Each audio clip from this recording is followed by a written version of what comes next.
no queda nada. La campaña electoral en Venezuela llega a su término con una sorpresa. La oposición supera al chavismo en al menos 20 puntos. Es lo que dicen por lo menos varias de las encuestas. Edmundo González, abanderado de María Corina Machado, ¿triunfará este domingo? Lo analizamos junto a Jorge Sanz, analista internacional académico de la Universidad del Desarrollo. ¿Cómo estás, Jorge? Gracias por estar con nosotros.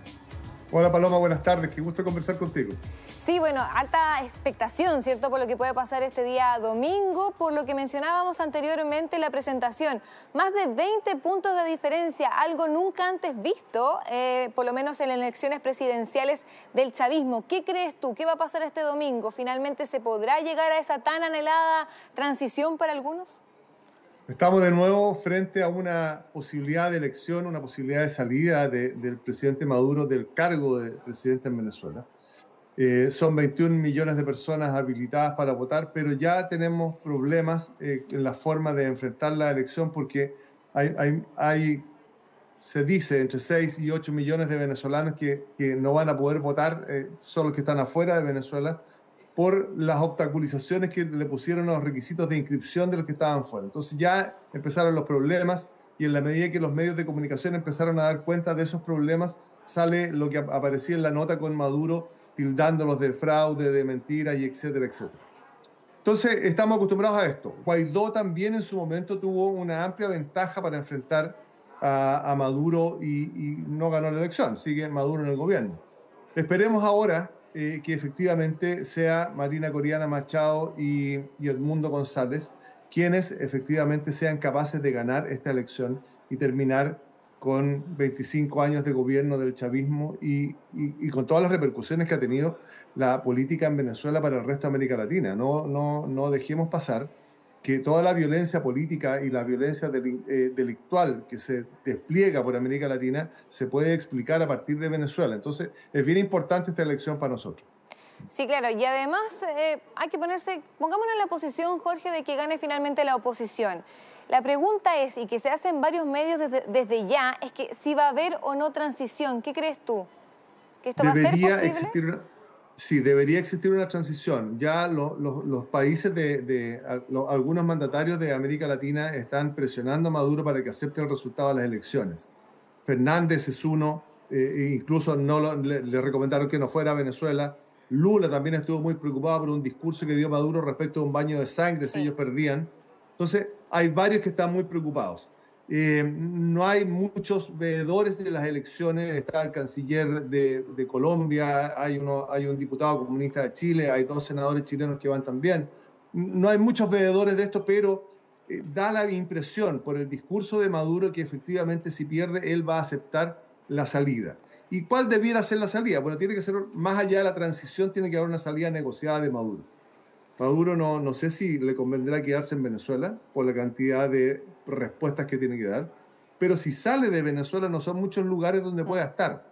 No nos olvidemos que tiene un juicio con la Corte Penal Internacional. Entonces, claro, los espacios que lo pueden recibir son bien limitados. Está Cuba, está Rusia, está China, está Irán, está Bolivia, y no mucho más que eso, digamos. Entonces, aparentemente tiene que ser una salida negociada y tiene que ser una transición muy bien trabajada para llevarla adelante. Sí, claro, y seguramente también va a pedir amnistía para él y quizás para algunos de sus colaboradores, podría ser también una opción. Sí. Pero también existe la otra, que tú también estabas mencionando, ¿cierto? Que esto no sea algo pacífico y lo podemos concluir a partir de esta retórica violenta que ha tenido Nicolás Maduro durante el último tiempo, diciendo que si no gana el chavismo va a haber un baño de sangre. Él después se refirió a esta misma declaración, diciendo que se refería a que podía haber una guerra civil, quitándole un poco el peso, y de hecho Luis Ignacio Lula da Silva, que también podemos decir que es de izquierda, también claro, tienen ahí quizá una cercanía, dijo que se asustó mucho por estas declaraciones y él le dijo que se tome un té de manzanilla, quitándole totalmente el peso a la situación. Eso sumado a que dijo que las Fuerzas Armadas son chavistas. O sea, no hay ninguna duda, Paloma, que las Fuerzas Armadas venezolanas son chavistas. Los ha manejado, los ha manipulado, les ha dado misiones especiales. Como se llaman los generales del cartel de los soles, son los que manejan el oro en Venezuela, tienen muchos recursos y están detrás de Chávez. Sin embargo, no nos olvidemos que cuando Guaidó estaba en esta campaña y era el líder de la oposición en Venezuela, hubo también parte de las Fuerzas Armadas que se plegaron a la campaña de Guaidó. No olvidemos que aquí en Chile mataron al teniente Ojeda porque estaba junto con parte de las Fuerzas Armadas. Pueden haber sido muy reducidas y muy chicas, pero hay una parte, ¿no es cierto?, que también está en contra de las políticas que se están llevando adelante. Nunca es un 100%, pero si podemos pensar de qué lado está la Fuerza Armada, no hay duda que son chavistas, están detrás de Maduro, pero no estoy muy convencido, Paloma, porque no hay indicios, no hay señales, no hay nada, que vaya a existir una guerra civil si Maduro pierde. Porque los números que se están dando son tan grandes, las ventajas que le asignan a Corina Machado es tan grande respecto de las otras encuestas que le asignan ventaja a Maduro, que la distancia es bastante más corta. Entonces, aparentemente, la elección va a entregar distancias enormes entre uno y otro. Y eso tiende a calmar las pasiones, tiende a calmar ese concepto de una guerra civil, de una división de las Fuerzas Armadas, de una división de la sociedad. Pareciera que en esta oportunidad no es tan plausible como fue en las elecciones anteriores. De todas maneras, me quiero quedar con lo que tú decías, ¿cierto? Es una brecha demasiado grande, son al menos 20 puntos, hay otras encuestas que hablan de 26 puntos, o sea, es algo que nunca ellos antes lo habían vivido, y de hecho varios analistas dicen que es tanta la brecha que, aunque Nicolás Maduro quisiera, no podría ocultar la cantidad de votos, la enorme cantidad de votos que estarían a favor de la oposición. ¿Qué cree usted? Sí, hay una tendencia a pensar, porque ya desde el año 99 que estamos con el chavismo en Venezuela. Entonces hay una tendencia a pensar que cada una de estas elecciones han sido manipuladas, han sido manejadas. Pero tal como lo señala Paloma, la distancia que dan las encuestas son tan grandes que es muy difícil aparentemente esconder los votos. Es muy difícil hacer trampa. Y hay un elemento a favor que antes no estaba. El candidato Edmundo González señaló que habían logrado inscribir a todos los apoderados en cada una de las mesas de votación. Por lo tanto, la posibilidad de fraude que va a siempre existir, porque Maduro tiene el control de todo el Estado, incluido el sistema electoral, la posibilidad de fraude se reduce en un porcentaje importante cuando la oposición efectivamente tiene un apoderado en la mesa y es capaz de revisar y contar los votos. Entonces, pareciera que hoy día, en estas elecciones del día domingo, habría una ventaja que en las otras elecciones pasadas no estaría. Y eso es la distancia en las encuestas y los apoderados por mesa en cada una de las mesas.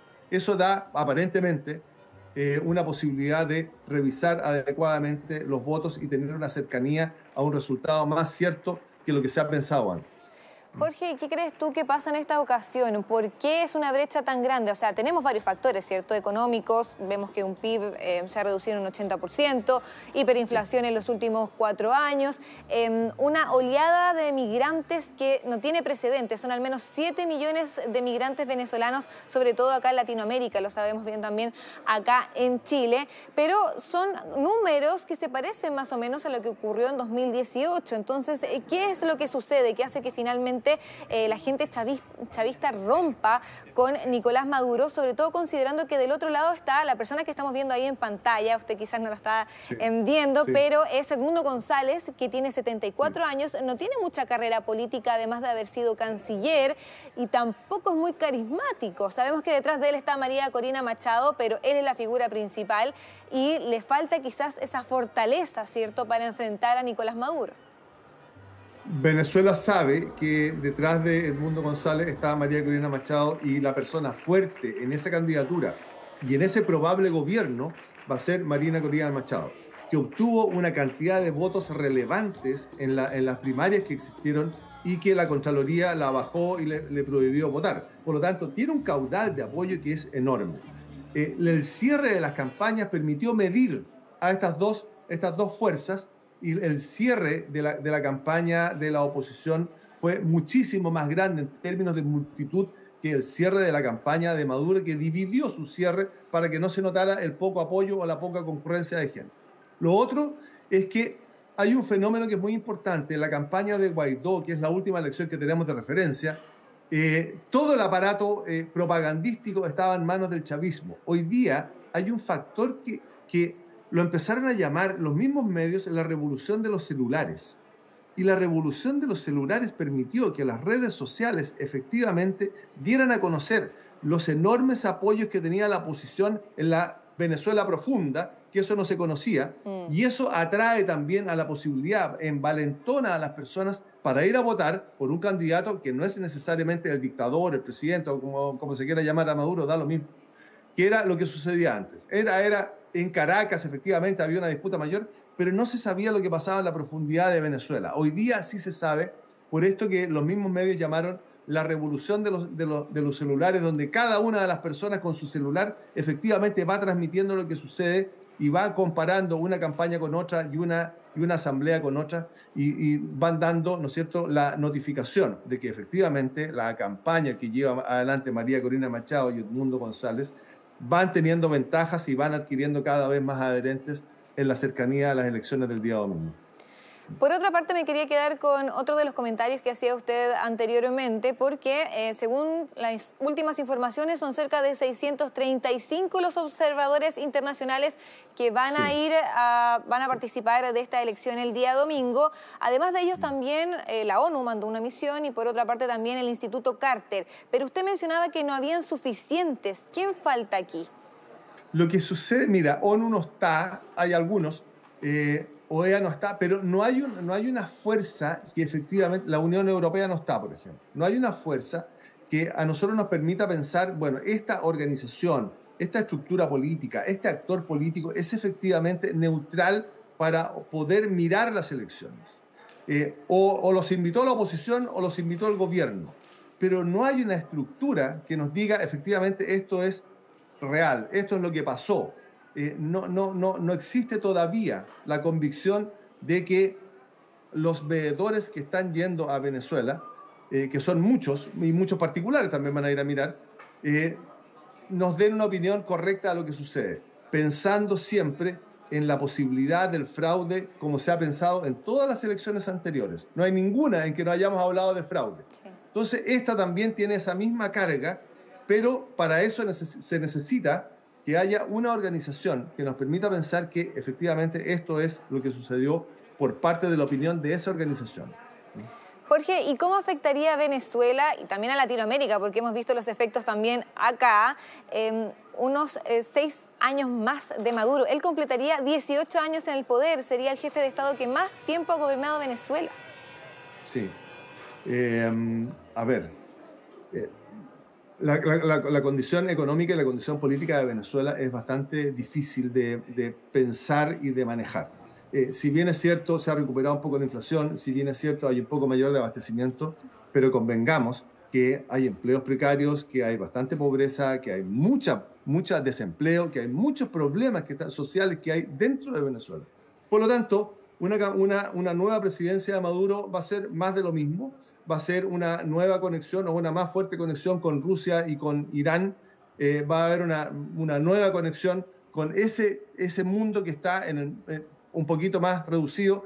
Y nosotros, el resto de América Latina, va a seguir sufriendo los efectos de la violencia política a partir de las acciones de Maduro y a partir del lenguaje de Maduro, y las acciones delictuales a partir de los flujos migratorios que el mismo Maduro impulsa a que salgan de Venezuela. No estoy hablando de la persona que sale por miedo, estoy hablando de la persona que sale enviada por Venezuela, ¿no es cierto?, a generar, como el Tren de Aragua y como otros grupos delictuales que salen enviados desde Venezuela para generar este ambiente de temor dentro de Latinoamérica. Son dos corrientes bien distintas de los migrantes. Entonces, a América Latina le generan un problema. A nosotros en particular, que somos puntos de destino, también nos generan un problema y tenemos que tomar algunas medidas.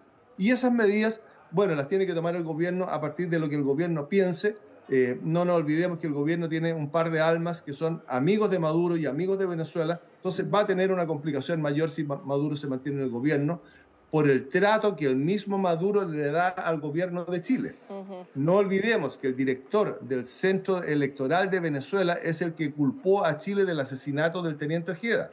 Son las mismas personas que se dan vuelta en estos roles de poder, ¿cierto? Entonces, si sale Maduro, vamos a seguir viviendo con Venezuela tal como estamos viviendo. Quizás va a hacer notar un poco más de poder por el resultado de la elección, pero nosotros vamos a seguir con los mismos problemas. Vamos a seguir con una avanzada del Tren de Aragua, vamos a seguir con la delincuencia en las calles, vamos a seguir con esa presión política y con esa violencia política a partir del discurso que genera Maduro. Va a ser un ambiente bastante inestable. Así es que ojalá, desde la perspectiva de la política de América Latina, que la situación en Venezuela se arregle, y da la impresión de que quien puede arreglar la situación en Venezuela es la dupla de Mariana Corina Machado con Edmundo González. Exacto, y además mencionar que estos 7 millones de venezolanos, la gran mayoría no puede votar. Sí. Así que también ahí hay otro La gran conflicto. mayoría no puede votar. Exacto. Sí. Bueno. Y hay un tercer actor, Paloma, que en la pregunta tuya aparece. Hay un tercer actor que se va a ver tanto más afectado que el resto. Si gana Mariana Corina Machado, hay un actor que es Cuba. Cuba va a tener serios problemas porque con toda seguridad el soporte económico que le da Venezuela a Cuba se va a terminar. Entonces ahí se va a generar otro núcleo de problemas políticos para América Latina. Y eso hay que empezar a mirarlo. Sí, de todas maneras lo que suceda el domingo va a cambiar seguramente lo que pase en el resto de Latinoamérica. Así que vamos a estar súper atentos, también dejar los invitados a ustedes a ver nuestra transmisión de ese día. Vamos a estar todo el día pendientes a ver lo que sucede este domingo con las elecciones en Venezuela. Jorge Sanz, analista internacional académico de la Universidad del Desarrollo. Muchas gracias, que te vaya bien. Paloma, encantado de conversar contigo, que estés muy bien. Chao, chao.